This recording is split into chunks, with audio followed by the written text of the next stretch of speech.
जो वीडियो है उसमें लोकसभा का नेक्स्ट पार्ट है, ठीक है।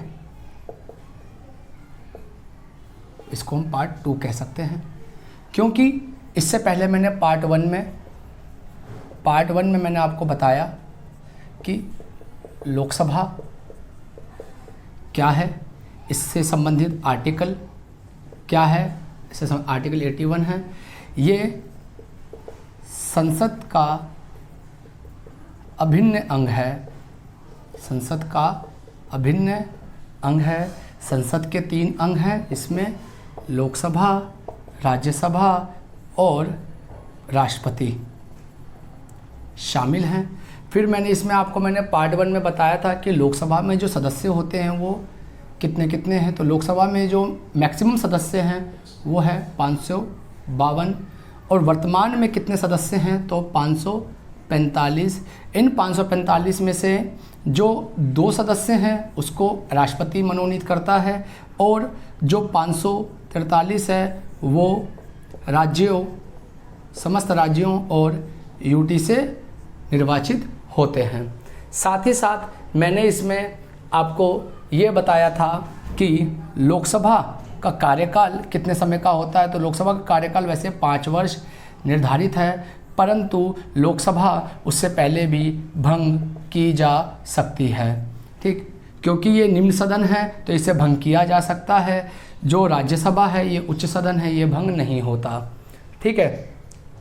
आज हम इससे संबंधित जो विषय है, जैसे लोकसभा में अध्यक्ष का क्या काम होता है, और तो और कोरम क्या है, ठीक, और इसके साथ ही साथ हम ये जानेंगे इसके सत्र के बारे में कि इसमें कितने सत्र होते हैं और इन सत्रों में कौन कौन से काल होते हैं, ठीक है।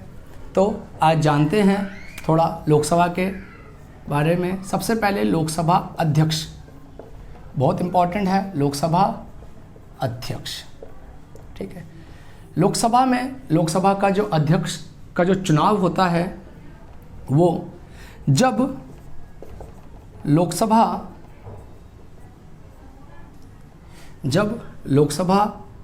के चुनाव के उपरांत सरकार गठित हो जाती है तो सदन के सभी सदस्यों में से किसी एक को लोकसभा अध्यक्ष के लिए चुना जाता है। इसके लिए जो तत्कालीन जो सरकार होती है वो राष्ट्रपति को लोकसभा अध्यक्ष के चुनाव के लिए बताता है, और फिर राष्ट्रपति लोकसभा के अध्यक्ष के चुनाव के जो तारीख है उसको बताता है कब तक इसको जारी करना है या कब तक इसको इस पद पे आ जाना है। जब तक लोकसभा का अध्यक्ष नहीं होता तब तक सदन में प्रोटेम स्पीकर से काम चलाया जाता है। प्रोटेम स्पीकर, इसको तुम कह सकते हो एक तरीके से अंतरिम स्पीकर भी होता है ये, ठीक है। जब लोकसभा का अध्यक्ष आ जाता है, वास्तविक अध्यक्ष आ जाता है, तब प्रोटेम स्पीकर का काम खत्म हो जाता है, ठीक। इसके साथ ही साथ लोकसभा में, ठीक है, इसके साथ ही साथ जो लोकसभा के अध्यक्ष का जो कार्य है वो कई रूपों में महत्वपूर्ण है। जैसे कि सबसे पहला यदि धन विधेयक होता है इसको धन विधेयक पारित आता है, अगर कोई पास होता है, ठीक है, विधेयक अगर आता है तो धन विधेयक पर अंतिम निर्णय लोकसभा अध्यक्ष लेता है। अंतिम निर्णय लोकसभा अध्यक्ष के द्वारा लिया जाता है। साथ ही साथ, ठीक है, और जब कभी संयुक्त बैठक होती है, संयुक्त बैठक की अध्यक्षता भी लोकसभा अध्यक्ष ही करता है। लोकसभा अध्यक्ष ही करता है। यदि लोकसभा में सरकार विघटित हो जाए या लोकसभा विघटित हो जाए या भंग हो जाए उस परिस्थिति में भी लोकसभा के अध्यक्ष का पद या लोकसभा के अध्यक्ष की सीट खाली नहीं होती। लोकसभा के अध्यक्ष की सीट खाली नहीं होती, क्योंकि जब तक लोकसभा का नया अध्यक्ष नहीं आ जाता तब तक वो उस सीट पर बना रहता है, तब तक फिर वो प्रोटेम स्पीकर के रूप में रहेगा। ठीक है, और साथ ही साथ आप इसमें और देखेंगे, ठीक है, इसको हटाने का जो प्रावधान है, ठीक है, ये कैसे इस अपने पद से हट सकता है। ठीक है, लोकसभा का अध्यक्ष अगर कोई बन जाता है और वो किसी सदन का सदस्य नहीं है, वो किसी भी सदन का सदस्य नहीं है, ठीक है, किसी भी सदन का सदस्य अगर नहीं है तो वो लोकसभा अध्यक्ष नहीं रह सकता। पहली बात तो लोकसभा अध्यक्ष नहीं रह सकता। ठीक है, दूसरा,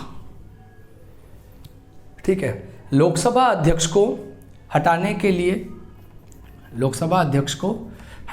लिए सदन से प्रस्ताव लाया जाता है। ठीक है, लोकसभा अध्यक्ष को हटाने के लिए सदन से प्रस्ताव लाया जाता है, जिसमें कम से कम दो तिहाई, ठीक है, 2/3 बहुमत अनिवार्य है। ठीक है, यदि वह अपनी मर्जी से लोकसभा उपाध्यक्ष को हस्ताक्षर के साथ साथ संबोधित करके कोई लिखित में जानकारी दे दे कि उसे सीट पर नहीं रहना, तब वो सीट से हट जाएगा। ठीक है, और लोकसभा का सबसे अहम अगर कार्य देखा जाए तो उसका एक कार्य ये भी होता है कि वो सदन को स्थगित कर सकता है। ये आया हुआ क्वेश्चन है, लोकसभा अध्यक्ष सदन को स्थगित कब कर सकता है? तो लोकसभा का अध्यक्ष सदन को तब स्थगित कर सकता है जब सदन में कोरम की अनिवार्यता पूर्ण ना हो।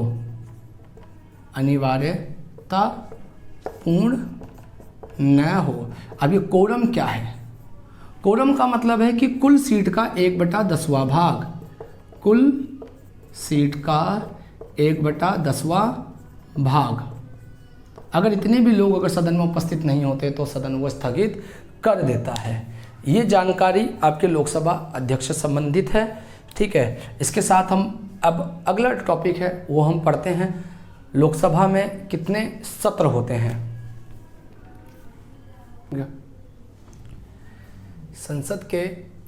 संसद के जो सत्र हैं वो पहला है आपका बजट सत्र, दूसरा है आपका मानसून सत्र, तीसरा है आपका शीतकालीन सत्र।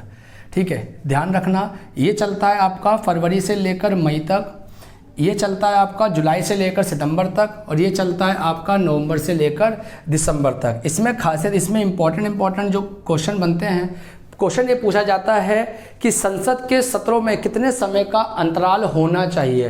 तो एक सत्र से दूसरे सत्र के बीच में कम से कम 6 महीने का अंतर होना चाहिए। ठीक, और साल में कम से कम 2 सत्र तो जरूर होने चाहिए। एक साल में 2 सत्र जरूर होने चाहिए। ठीक है, इन सत्रों के आधार पर आपने सुना होगा, न्यूज़ में भी बता दिया जाता है कई बार कि ना सत्रावसान हो रहा है, कि जो सत्र है इस बार स्थगित हो गई। आज की जो सत्र का जो दिन था वो स्थगित कर दिया गया और अनिश्चित काल के लिए कर दिया गया। इन सब की जानकारी थोड़ा मैं आपको एक टेबल के माध्यम से समझा देता हूँ कि स्थगन क्या होता है, ठीक है। साथ ही साथ सत्रावसान कौन कर सकता है, और तो और जो अनिश्चित काल के लिए जो सत्र को रोका जाता है वो कौन कर सकता है, ठीक है। पीठासीन अधिकारी कौन होता है, किनको हम पीठासीन अधिकारी संसद लेवल पर बोल सकते हैं, ठीक है। मैं इसके बाद आपको समझा देता हूँ, ठीक है। इसको नोट कर लेना। इसमें 3 सत्र के, संसद के 3 सत्र होते हैं, एक बजट सत्र, मानसून सत्र और शीतकालीन सत्र, ठीक है। दोनों सत्र कम से कम साल में 2 सत्र होने जरूरी हैं, और एक सत्र के हो गया तो दूसरे सत्र को होने में कम से कम 6 माह का अंतर जरूरी है, और इसीलिए 3 सत्रों का आयोजन है। इन केस अगर किसी एक सत्र में कोई कारणवश कोई दिक्कत आ जाती है तो दूसरे सत्र में हम अपने काम को कर सकते हैं, ठीक। जैसे इस बार कोरोना का काल है, इस कोरोना काल में अब शुरू हुआ है आपका मानसून सत्र, जो कि जुलाई से सितंबर तक चलना था, पर उस समय नहीं हो पाया, सितंबर में शुरू किया गया है, तो थोड़ा सा लेट चलेगा, ठीक है। इसे मैं इरेज कर देता हूँ। आप थोड़ा सा समझो कि एक तो इसके सबसे पहला वर्ड स्थगन क्या है, ठीक है। दूसरा वर्ड एक होता है स्थगन, दूसरा आपका जो वर्ड है वो है अनिश्चित काल के लिए, ठीक है। अनिश्चित काल के लिए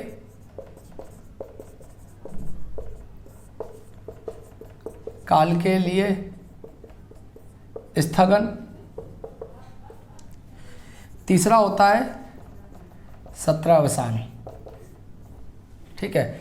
मतलब इसमें तो सत्र ही पूरा रोक दिया, पूरा सत्र ही भंग कर दिया, समाप्त कर दिया, ठीक है। स्थगन तो ठीक है कुछ समय के लिए, कुछ समय जैसे 2 घंटे, ठीक है, 8 घंटे ऐसे होता है, ठीक है। कुछ समय के लिए 15 मिनट घंटे, ठीक है। दिन तक भी चल सकता है, 2 दिन 3 दिन ऐसे चलता है। पर अनिश्चित काल के लिए जो स्थगन होता है, इसमें यदि कोई विधेयक या किसी बिल पे ज़्यादा ही बहस चल जाती है सत्र में, तब क्या होता है सदन के अंदर, तब लोकसभा जो अध्यक्ष होता है, मैंने आपको बताया स्थगन भी कौन कर सकता है, तो लोकसभा अध्यक्ष कर सकता है, लोकसभा अध्यक्ष, ठीक है।